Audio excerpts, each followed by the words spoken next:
Le Bitcoin vient de dépasser 80 000 $ et de signer sa plus forte semaine depuis 2023. Sauf que le mouvement qui a rendu ça possible ne vient pas du marché crypto. On regarde ça de près sur Cryptonomics. Abonne-toi, on va voir d'où vient vraiment cet argent. Mardi, en séance asiatique, le Bitcoin a franchi les 80 000 $ et poussé jusqu'à près de 81 000 avant de refluer légèrement. Il faut remonter à la mi-mai pour retrouver ce niveau. Et sur 7 jours, la hausse atteint 25%. Le déclencheur est venu de Washington. Le Trésor américain a annoncé un doublement de la taille de ses opérations de rachat sur les maturités longues. En clair, l'État rachète davantage de sa propre dette à long terme, ce qui fait baisser les rendements obligataires. Quand les obligations rapportent moins, les gérants vont chercher du rendement ailleurs. Et les actifs à offre contrainte, comme le Bitcoin, en profitent directement. La mécanique de marché a fait le reste. En une heure, 240 millions de dollars de positions vendeuses ont été effacées. Des traders qui pariaient sur la baisse se sont retrouvés forcés de racheter du Bitcoin pour couvrir leurs pertes, ce qui a amplifié la hausse au moment exact où la hausse démarrait. Côté institutionnel, les ETF au comptant ont encaissé près de 2 milliards de dollars d'entrées nettes entre le 17 et le 21 août. On y revient dans un instant, parce que le détail de ces flux raconte quelque chose que le prix ne dit pas. Un point de prudence, quand même. L'indicateur de momentum est remonté près de 78, c'est-à-dire dans la zone de surachat, celle où le marché a historiquement tendance à souffler. Et vendredi 28 août, Kevin Warsh, le président de la Fed, prononce son premier discours à Jackson Hole. Une phrase mal interprétée sur la trajectoire des taux suffirait à casser le mouvement. Petit aparté pratique, parce que la question revient à chaque fois qu'un mouvement pareil se produit. Beaucoup de gens regardent le produit, le prix monter sans savoir par où passer pour se positionner. Alors je te montre l'interface que j'utilise. Ce que tu vois à l'écran, c'est Pew Prime. C'est un courtier en CFD, donc tu ne détiens pas la crypto. Tu prends une position sur son prix. La différence compte. Et je préfère le préciser tout de suite. L'ouverture de compte prend quelques minutes. Tu renseignes tes informations, tu valides ton identité avec une pièce officielle et le compte s'active. Ensuite, tu passes par l'espace de dépôt, tu choisis ton moyen de paiement et les fonds arrivent sur le solde. Une fois dedans, tu retrouves les marchés dans le menu de gauche. Tu tapes le nom de l'actif dans la recherche, le graphique s'ouvre et tu as le prix d'achat et le prix de vente affichés en permanence. Pour passer un ordre, tu choisis ta taille de position, tu poses ton niveau de protection et tu valides.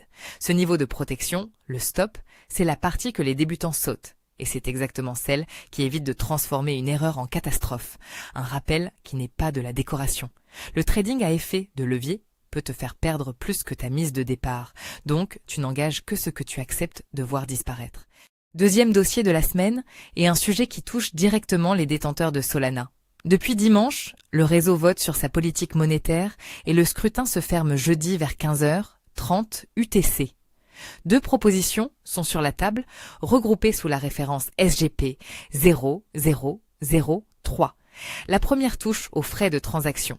Aujourd'hui, chaque signature coûte 5000 lampores, l'unité de compte du réseau.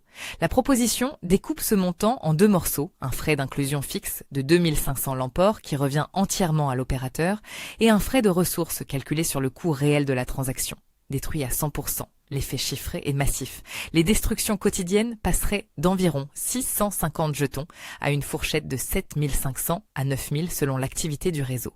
Un facteur 10 du jour au lendemain. La seconde proposition s'attaque à l'inflation. Le taux de désinflation annuel doublerait de 15 à 30%. Concrètement, le plancher d'inflation d'1,5% serait atteint en 2029. Au lieu de 2032, ce qui ramène le délai de près de 6 ans à moins de 3 ans. Attention à ne pas surinterpréter. Le réseau émet environ 60 000 jetons par jour. Même au maximum, les destructions resteraient sous le 7e de cette émission. Donc l'offre continue de croître. Ce vote arbitre entre la rareté du jeton et la rémunération des opérateurs qui font tourner le réseau, et les deux camps ont des arguments sérieux. Troisième dossier, et c'est le complément direct du premier.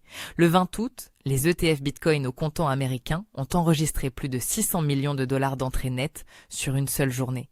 C'est la meilleure séance depuis le 1er mai. Voilà le détail qui compte. Sur ce total, le fonds de BlackRock a capté à lui seul environ 500 millions, soit plus de 80% des flux du jour. 4 séances positives d'affilée ont accumulé plus d'1,5 milliard. Et l'encours total de la catégorie a fini à plus de 90 milliards de dollars. Cette concentration est une fragilité. Une demande qui repose sur un seul produit reste réversible du jour au lendemain. Et le mois de juin a rappelé ce risque avec 4,5 milliards de sorties nettes. Le reste de l'écosystème a suivi de loin. Les ETF Ethereum ont attiré plus de 200 millions le même jour. Les produits Solana, une quinzaine de millions. Ceux liés au XRP, une dizaine. Voilà pourquoi cette semaine n'est pas un simple rebond technique. L'argent qui pousse le Bitcoin vient de gérants régulés qui réallouent leur capital parce que la dette américaine rapporte moins. Et ce type de flux se construit sur des mois. Le vrai test arrive maintenant et tout tient en une question. Est-ce que ces entrées s'élargissent à d'autres émetteurs ou est-ce que tout continue de passer par un seul fonds? Pour recevoir l'analyse complète de ces flux avant la prochaine séance, inscris-toi à la newsletter Cryptonomique, lien en description. Et si tu veux suivre ce que fait le Trésor américain dans les prochaines semaines, abonne-toi à la chaîne.